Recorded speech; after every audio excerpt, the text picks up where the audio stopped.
প্রিয় প্রবাসী ভাই ও বন্ধুরা, কেমন আছেন সবাই? আশা করছি সকলেই ভালো আছেন। আজকের ভিডিওতে আমরা জানাবো মালয়েশিয়া সরকার কি সত্যিই বাংলাদেশ থেকে বিনা খরচে কর্মী নিচ্ছে, নাকি এটি শুধুই গুজব।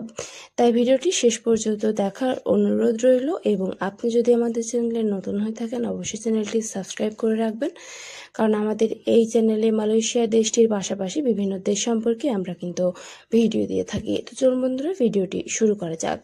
প্রিয় দর্শক, দীর্ঘদিন বন্ধ থাকার পর আবারও মালয়েশিয়া শ্রমবাজার চালুর বিষয়ে আসার খবর পাওয়া যাচ্ছে। বাংলাদেশ ও মালয়েশিয়া সরকারের মধ্যে একাধিক বৈঠক হয়েছে এবং সেখানে নতুনভাবে কর্মী নিয়োগ চালুর ব্যাপারে ইতিবাচক আলোচনা হয়েছে। বিশেষ করে কর্মীদের কম খরচ এবং স্বচ্ছ প্রক্রিয়ায় মালয়েশিয়ায় পাঠানোর বিষয়ে জোর দেওয়া হয়েছে। তবে অনেকেই বলছেন সম্পূর্ণ ফ্রিতে মালয়েশিয়ায় নেওয়া হবে।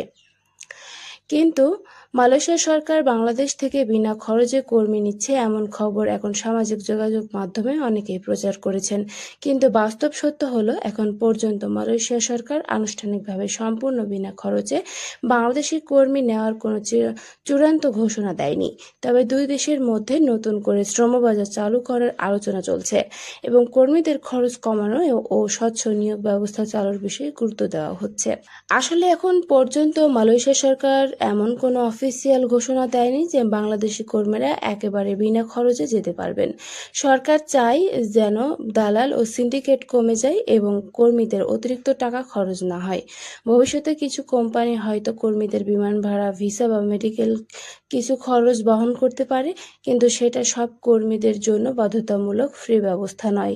এদিকে বিভিন্ন সূত্রে বলছে, নতুন নিয়োগ ব্যবস্থায় কর্মীদের নিরাপত্তা, বেতন এবং বৈধ প্রক্রিয়ার উপর ভিত্তি করে বা বেশি গুরুত্ব দেওয়া হবে। মালয়েশিয়া সরকারও চায় দক্ষ বৈধ কর্মী নিতে। তাই যারা মালয়েশিয়ায় যেতে চান তারা এখন থেকেই পাসপোর্ট, প্রশিক্ষণ এবং প্রয়োজনীয় কাগজপত্র প্রস্তুত রাখুন। আরেকটি গুরুত্বপূর্ণ বিষয় হলো, কোনো দালাল বা ভুয়া এজেন্সির কথা বিশ্বাস করবেন না।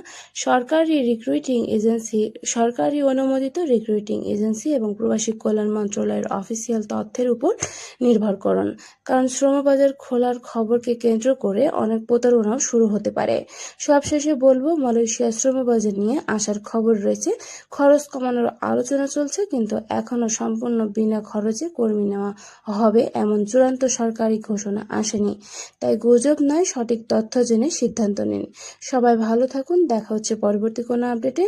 সবাইকে ধন্যবাদ। নতুন আপডেট পেতে আমাদের সঙ্গে থাকুন। আল্লাহ হাফেজ।